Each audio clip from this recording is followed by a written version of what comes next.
car. Yeah, I didn't time it right.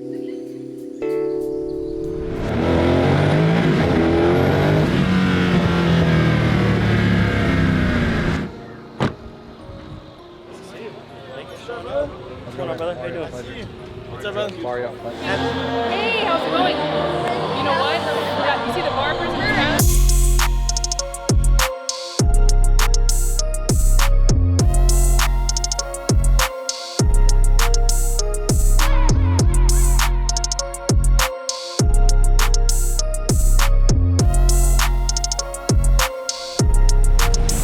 Houston's hot chicken, guy? Yes. What do you mean, guy? This is the guy? This is the guy. Yeah. This is the guy. Yeah. That's why I stopped for a minute. I was like starstruck. There you go. Well, we do put illegal things inside the food to make it better for you guys. Yeah, I mean, Gotta build the addiction somewhere. that's why we like it so much, right? Is that your That's a car? joke. It's a joke. Is that your car in front of my car? It is, yeah. Thank you for everything you've been doing for us. Thank you. I appreciate it. It's awesome. You guys are doing more than I can, doing it Thank you. again. The community here absolutely appreciates this. You saw the lines, Yeah, no, right? there's a lot. I was like 1,000 people here. That's a lot of people. The whole school's gonna look nice. Yes. All these kids look great. You guys have a great day. I'll see you later. Nice meeting you, man. Thanks again. Photos. All right, brother. Appreciate you. I don't do handshakes on my I'm Hispanic. All right, so what we did today, I had a lot of talks with the community leaders, and I wanted to get Houston Hot Chicken involved in the community because royalty, we do a lot right now. We do a lot for Highway Patrol, we do a lot for Metro, but you know, a lot of those dollars don't get passed down to the community. So Cindy is part of Metro. She's the woman police officer that we were just talking to. I asked her if I could be a part of any real kids and school activities, and so every year Metro hosts this back to school event where they bring in all the barbers and hairstylists from a certain shop, and they stand here all day long from 8 in the morning to 5 p.m. cutting kids' hair. Now, there was a line of over 500 kids here at 8 o'clock in the morning, and they've been through here the whole time. Cindy said over 1,500 kids got haircuts today, and Houston Hot Chicken paid for that. So we took care of the barber's time. You know, we wanted to make sure that they were compensated for their time, and obviously they were doing a great job, and the amount of people that they cut is phenomenal. Things like this are stuff that I don't want to film. I don't want people to see this because I'm not trying to get the attention for it, but I also think it's important, right, to go out and spread the word because a lot of other people can help. I mean, right now what you saw is kids that may or may not be able to afford a haircut. You know, we're going into a recession, everybody's trying to cut back, and maybe appearance isn't the number one priority versus food or clothing or certain things like that. So for me to be a part of this and for Houston Hot Chicken to sponsor it and to pay for all these haircuts makes it feel good, and it also allows them to understand that they have a partner in the community that they can count on. Are you secretly going to run for governor in 10 years or what? I doubt it, but I think that if I could support somebody and give them the advice and the knowledge they need to run for governor, to be a good acting governor, I think it's really important. I think what a lot of people don't understand is that politicians need to have experience in other industries like business or like community activism. A lot of that experience is really what tailors those politicians to doing the right thing for the community.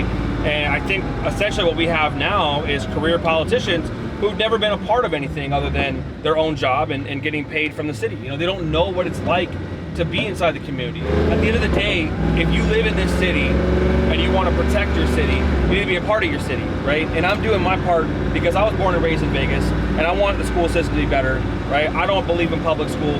Those are people who don't have a choice to go to public school. They need to have the best public school available to them, right? And we don't need to be last in this country. Las Vegas has so much infrastructure. I mean, literally so much infrastructure. We have so many great things, a lot of technology here. We've got these massive companies on the strip that have billions and billions of dollars in revenue that employ hundreds of thousands of people, and all of those children are going to school here, and they should have something to look forward to, an education that they can't get anywhere else, right? Nevada, or Las Vegas specifically, should be a leader in community schools. Really, they really should. I don't see why we can't. I mean, all over the country, you've got schools in different states that have micro pockets of success instead of micro pockets of failure, right? We want to attack Las Vegas as a whole, and we were one of the lowest performing school districts in all of America. 49th. We're 49th out of 50. Who's worse than us? I don't know. I don't even understand. I mean, it's like... Might as well just put us 50th at this point. Exactly. I mean, we have so much infrastructure, like I said, to be able to support growth in our community, to support those high-paying jobs, to support that level of intellect that can come out of there, and we don't even use it. We just waste it here. And our politicians care more about a lot of the bullshit that goes on in this city versus the actual people in the city. And like that, we're back with a brand new car. Today has been a day of all deliveries. Now, we got 2 G-Wagons this morning. You guys probably watched that from the previous video. And then yesterday, we got a brand new red Audi R8 with a gated 6-speed manual. And today, we're getting a brand new R34 Skyline.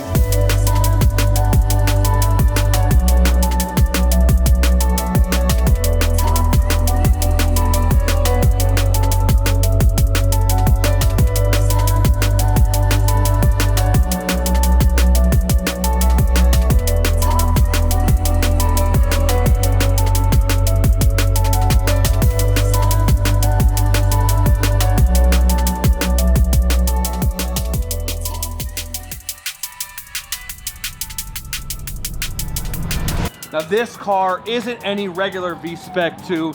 This one is rare. Now when I say rare, I mean rare. I've got no peeling on the dash. I got low miles. Everything you could want in a Skyline. I'm gonna keep this thing just super clean, super special, and just wait. This car is worth probably $450,000 to $500,000 right now, and it's gonna be going up and up and up in value as time goes on. So I'm pretty stoked about this. This is like the only long-term investment car I've got. Well, I shouldn't say that because the Countachs are long-term. The LM002, if I ever find a motor for that thing, is long-term. This is always that special car. You know, if you're a Fast and Furious fan, you have to have an R34. So, period, I got the R34. Starts up like a champ, even with a dead battery. We got a little Japanese lady living in this little thing right here too. That's pretty awesome. Idle smooth. Good clutch engagement here. I like it. We got no gas. We got no gas.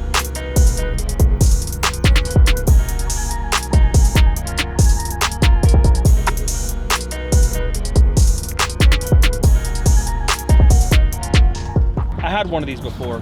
Well, I didn't own it for very long. It was kind of like a fake one, right? It was a GTT that some guy made into a 34. I don't know how to explain it. No, it was a 33. No, it was a 34 that he made into... Oh, not the white one, a different one. No, the white one, man, I don't even remember that one. That was a Frankenstein one. I've been looking for really high appreciating long-term investment cars. See, I think the Murciélagos like aren't gonna go absolutely batshit crazy again. I think we've got, you know, a $750,000, $800,000 price point on Murciélagos, and they're gonna stay there. So I thought, you know what, what's under market right now that has had a little appreciation? And I thought, you know what, why don't I pick up a couple of older Ferraris like the 355, because I still think those have room to grow. But I don't know, just didn't really want them. I didn't like driving them. 355s for 45. Dude, I know, and now they're like 110, 120. So I thought I could get like, I didn't drop the ball. Should have bought all of I just should have kept it longer, but I would have sold it, right? Because if you buy a car for 30 and then it goes up to, you know, 130, 140, you're for sure gonna sell it. So I thought, all right, what else is there that I can pick up, you know, for a few $100,000 that's gonna go up to like close to $1 million bucks. Are you gonna mod it or are you gonna keep it stock? No, bone stock.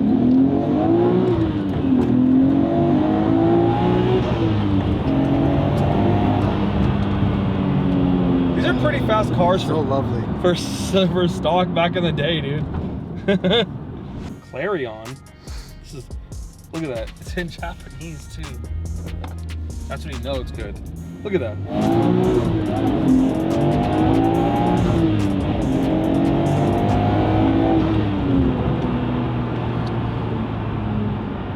I wouldn't mind putting exhaust on it, but just like you want to buy a R33 now. Just like a catback, you know, like nothing crazy, nothing like wild.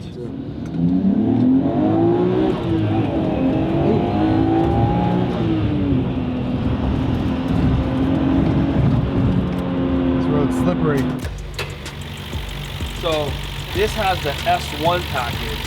So this has a very, if you look at right here, a Mori factory still number 511 S1 engine.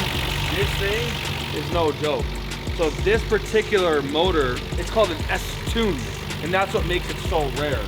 So this car here is of the highest caliber from the factory plus modification. So it's Nismo, and I don't know really much more about it other than that it's super badass. So it's got 400 horsepower, it's got a little bit more bottom end, it's got all the serial numbers, all the matching paperwork, you name it, it's got everything. All right, guys, question. RB26 or 2JZ? RB26 or 2JZ? Damn, dude, they're both cool. I can't choose. I like the look of this car. I like the look of the Super too. Go no.